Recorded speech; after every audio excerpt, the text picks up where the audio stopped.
भाई जो पार्टी अब एक व्यक्ति नहीं बल्कि दो इंसानों की पार्टी रह जाए वो और किसी पार्टी के बारे में क्या कह सकती है। नरेंद्र मोदी और अमित शाह जी के अलावा कोई तीसरे का नाम तक नहीं सुनाई पड़ता है। और जिस पार्टी का राष्ट्रीय अध्यक्ष चुना जाता है ना चुनाव होता है ना किसी को पता चलता है, एक ऊपर जो हुक्म आ जाता है वो पार्टी तो पार्टी कहलाने लायक भी नहीं है। जो आदमी जमहूरियत लोकतंत्र की बात करती है वो अपने राष्ट्रीय अध्यक्ष को चुन लेती है इस तरीके से कि किसी को कानों कान खबर नहीं होती, तो वो क्या किसी दूसरी पार्टी पर कमेंट करेंगे। कांग्रेस के एमपी हैं और कांग्रेस की प्रेसिडेंट पोस्ट है जी। मल्लिकार्जुन खड़गे। उन्होंने कहा है कि अब कोई G23 कैंप नहीं रहा है, सारे लीडर्स साथ में काम करेंगे, यूनाइटेडली फाइट करेंगे आरएसएस बीजेपी से। यही कारण है कि वो उनको सपोर्ट कर रहे हैं। क्या कर रहे हैं सर? देखिए वो तो प्रेसिडेंशियल इलेक्शन है, हर आदमी अपनी बात कहता है। मैं तो बार बार कहता हूं कि कोई G23 ना तब था ना आज है, ये लोगों की एक कल्पना थी। लेकिन जो G23 ने अपने पत्र के माध्यम से जो बातें कही थी, ये जो चुनाव है ये उस माध्यम की पहली कड़ी है। और आशा करेंगे जो और बातें उसमें कही गई थी, जब नया अध्यक्ष चुनकर आएगा तब फिर वो उन चीज़ों पर बात की जाएगी। इतना ज़रूर मुझे संतोष है, मैं उस चिट्ठी का हस्ताक्षर करने वालों में से एक था, कि कम से कम जो चुनाव आज हो रहे हैं, जो प्रक्रियाएं आज हो रही हैं, ये उन लोगों के कारण नहीं है जिन्होंने वो उस पत्र में हस्ताक्षर नहीं किए थे। ये उन लोगों की भावनाओं के कारण है जिन्होंने खुद अपनी भावनाओं को और उन हज़ारों लाखों कार्यकर्ताओं की भावनाओं को व्यक्त करते हुए पत्र लिखा था कि पार्टी में उसके काम करने के तौर तरीके में और उस अंदर में रिफॉर्म्स होने चाहिए, और ये स्वागत योग्य बात है। बात करते हैं एक और मेंबर जो कैंडिडेट दिया है कि वो कांग्रेस प्रेसिडेंट कैंडिडेट के लिए एक ओपन डिबेट, पब्लिक डिबेट करने के लिए तैयार है। और उन्होंने कहा है कि इससे लोगों का और इंटरेस्ट जगेगा पार्टी में। जी और जी। बोलने कि अगला प्रेसिडेंट रबर स्टैंप नहीं होगा जो नहीं, काफ़ी। देखिए ये बात तो उनकी कि एक सार्वजनिक रूप से जो भी लोग दावेदार हैं अध्यक्ष बनने के, वो अगर आप आपस में चर्चा करें, बातचीत करें, मुख्य महत्वपूर्ण बिंदुओं पर अपनी अपनी राय रखें, और अगर कोई दूसरे की राय पर कोई भी सकारात्मक टिप्पणी देना चाहते हैं दे, तो ये मेरे ख्याल से बहुत अच्छी बात है। लोकतंत्र में, पार्टी के लोकतंत्र के अंदर में वैसे ही अभी तक ये प्रथाएं नहीं रहीं, लेकिन क्योंकि मेरे ख्याल से बहुत सालों बाद एक अच्छा एक चुनाव हो रहा है, तो अगर ये बात भी उसमें जुड़ जाती है तो इस बात में तो शशि थरूर जी की बात का मैं समर्थन करूंगा। उन्होंने ये भी कहा है कि खड़गे जी चेंज नहीं लाई है क्योंकि कंटेस्ट की तरह देखा जा रहा है। जी। उन्होंने ये कथन कहा है कि खड़गे जी टॉप 3 लीडरों में आते हैं कांग्रेस पार्टी के। लीडर, इनके जैसे लीडर ब्रिंग चेंज नहीं ले पाएंगे और ये एग्जिस्टिंग सिस्टम को ही कंटिन्यू रखेंगे।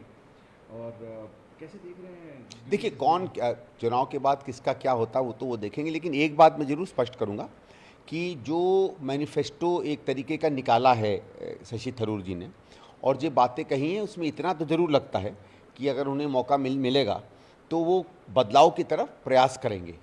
और क्योंकि वो एक साफ दृष्टि लेकर, एक साफ फलसफे को लेकर और अपनी समझ से और औरों की समझ से मिलाकर कांग्रेस को समझ के वो आगे बढ़ने की एक बात कर रहे हैं। और ये बात स्पष्ट होती है कि किसी चीज़ पर चलने के पहले अगर आदमी की सोच सही हो और उसने कई चीज़ों को वर्कआउट कर लिया हो, अपने आप में एक योजना बना ली हो, एक जैसे अंग्रेज़ी में रोड मैप कहते हैं, एक रास्ता बना लिया हो, तो फिर जब मौका अगर उनको मिलता है तो उस बात को ज़मीन पर लाने में फिर वो ज़्यादा जल्दी कर पाता है और ज़्यादा अच्छी तरीके से काम कर पाता है। बिहार के मंत्री सुधाकर सिंह, जी नाम उनका बहुत डिपार्टमेंट में काफ़ी तरह जी से जी। करप्शन होता है और उन्होंने अब रेजिग्नेशन दिया है काफ़ी दिनों के बाद, क्योंकि सरकार आपकी भी है। जी। काफ़ी दिनों के बाद नहीं, देखिए ये देखो उन्होंने जो बात कही थी कि वो सच है, होता होगा या होता है करप्शन, लेकिन बात ये कि जब आप चुनकर आते हैं तो एक आपका ये दायित्व बनता है कि हम कानून की रक्षा करें। और क्योंकि हम एक तरीके से कानून की कसम खाते हैं, संविधान की कसम खाते हैं, तो अगर इस मंत्री को ठीक है, अच्छा है जो पार्टी जो हो रहा था डिपार्टमेंट में, स्पष्ट रूप से उसने कहा, लेकिन फिर उनको फिर ये भी बताना चाहिए था कि क्योंकि मैं आज कृषि का मंत्री हूँ तो मैं प्रयास करूंगा या कम से कम इन चीज़ों को रोकने की कोशिश करूंगा। लेकिन उसके बाद जिस हल्के तरीके से, बल्कि कुछ लोग तो कहेंगे गलत तरीके से उन्होंने उसके बाद अपनी बात जोड़ी, वो किसी भी चीज़ में स्वीकार्य नहीं थी। और उसको देखा जाए तो अच्छा है आज उन्होंने इस्तीफा दिया है। आज अशोक गहलोत से पूछा गया सचिन पायलट के कैंडिडेचर के, राजस्थान के एमएलएज हैं जो एजिटेट हो रहे हैं नए सीएम के नाम से। और उन्होंने एक और चीज़ कही कि कुछ एमएलएज तो अभी भी अमित शाह के साथ बैठे हैं।